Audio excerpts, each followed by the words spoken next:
You know, the coronavirus really started taking shape around Rosh Chodesh Adar, and you know, of course, Adar is famous for Nahapochu, and certainly that's what's happening right here. I started off doing stand-up, and now I'm doing sit-down comedy, and I'm telling everybody to keep their cell phones on.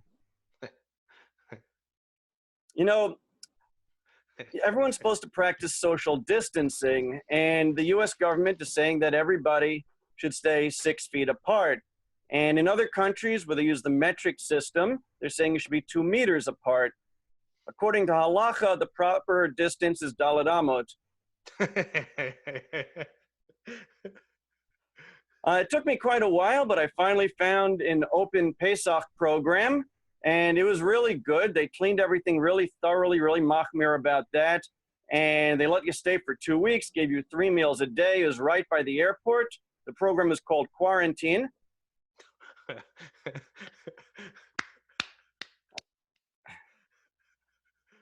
Hello, my name is Eliyahu Hanavi, and I'm an alcoholic.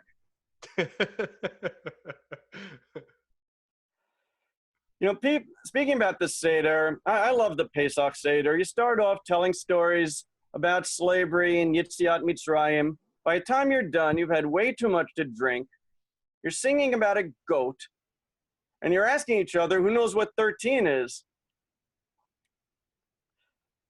Now, a lot of times people do have too much to drink at the Seder, and one of the ways you can tell you've had too much to drink is if you start singing, who knows 12? I know 12. On the 12th day of Christmas.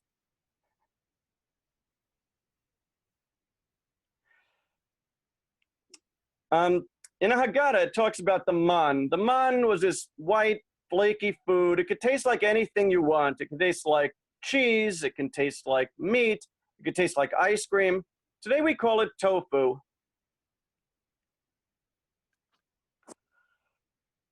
True story, one time when I was a kid, I came up with the greatest place to hide the afikomen. Nobody came close to finding it. I hid it with a chumetz.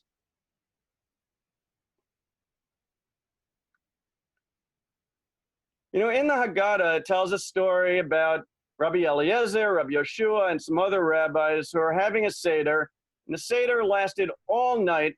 Finally, morning arrived, and their students came to them and said, "You let Rabbi Karbach lead the whole Seder?"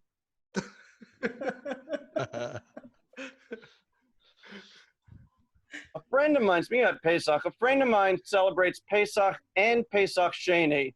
It's not that he's religious, he's just a neat freak.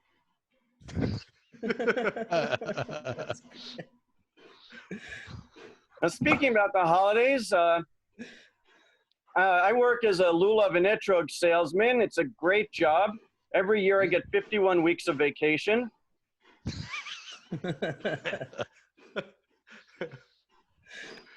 A friend of mine's a Baal Tshuva, and one time he invited me over to a sukkah, and you know, I wanted to make sure that he's religious enough. I asked, you know, is your sukkah kosher? So he said, I hold by the strictest standards of kashrut. And so I went there, and he was right. His sukkah was Pesach dik. You know, we Jews are a lot different than everybody else. We think differently, we act differently, we worry a lot, we celebrate our holidays differently. Take New Year's, for example. How do the Christians celebrate New Year's? Parties, champagne, the ball drops, right? How do the Chinese celebrate New Year's? Parades, fireworks, dragons, costumes. How do we celebrate New Year's? We spend half the day in synagogue begging God not to kill us this year.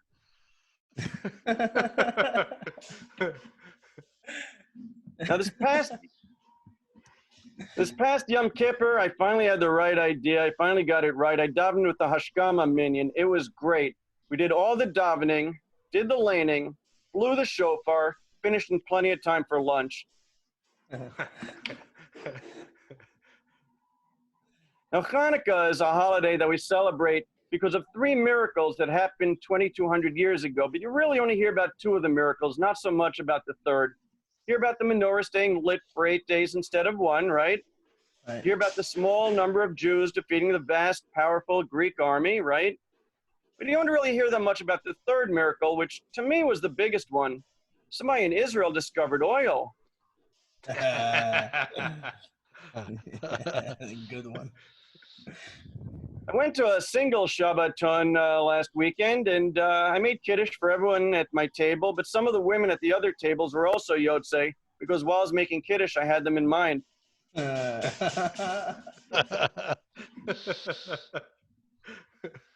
I was a teenager, my family and I didn't really get along that well. I still remember at my bar mitzvah, I went up to the bima and delivered my speech. Then my parents came up and gave the rebuttal. Woo! That's great. A friend of mine's a Baal Tshuva, and he accidentally made one of his pots treif. So he went to his Rav and asked, how do you kosher it? So the Rav said, you kosher it the same way you made a treif. So he went out and bought some more pork.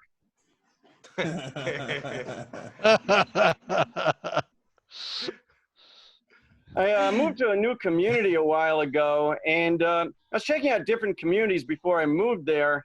And one of the communities seemed a little bit too modern for me. They had a wireless eruv.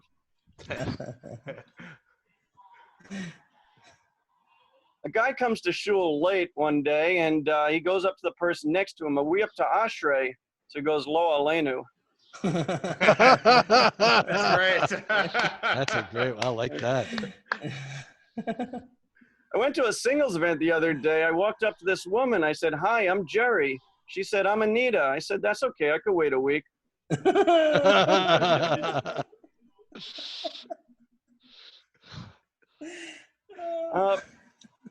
You know, in the end of Parshat Noach, beginning of Parshat Lech Lecha, you have Avram working in his father's idol shop, and all the idols get destroyed except for one. And Terach comes back and says, what happened? And Avram accuses one of the idols of destroying all the others. Then Avram davens to Hashem. Hashem says, I want you to change your name from Avram to Avraham. I want your wife to change her name from Sarai to Sarah, and I want you to move to this new place. So here you have it. Avram accuses one of the idols of destroying all the others. He has to change his name. His wife has to change her name, and they have to move to a new place. And there you have the first example of the Federal Witness Protection Program. Great.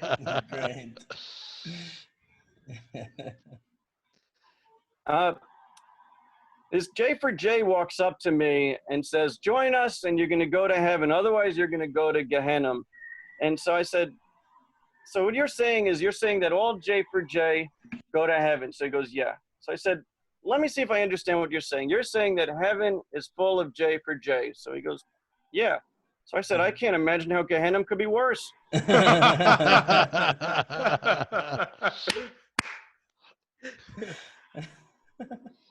You know, I'm a really bad cook, and right after I finish cooking something, everyone runs right away to bench. Gomel.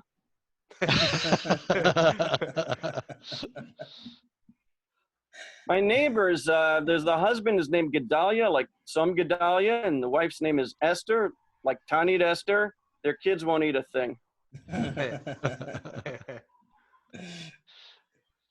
You know, a lot of times people wonder if they're a Frummie or not. So I have developed a test that can determine if somebody is a Frummie or not.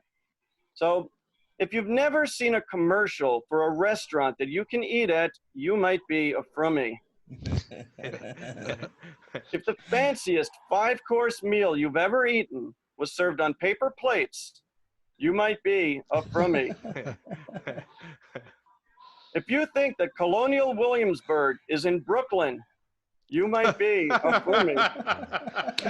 That's awesome.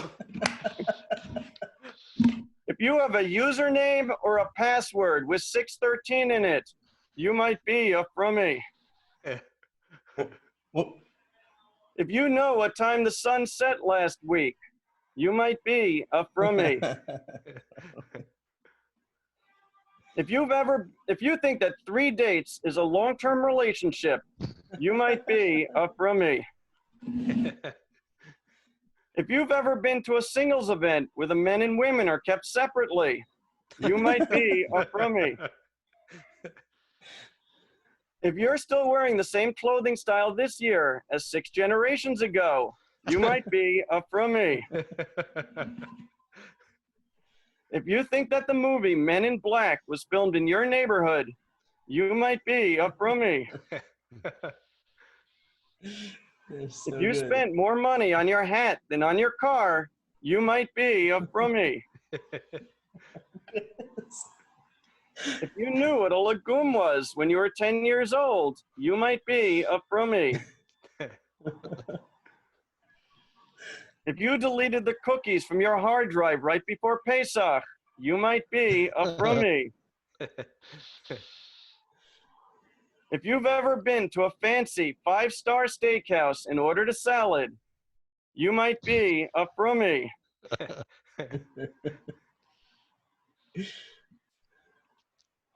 I'm not sure how much time I have, so I guess I'll end on this. This drunk guy walks into a bar. Oh, enough about me. That's great.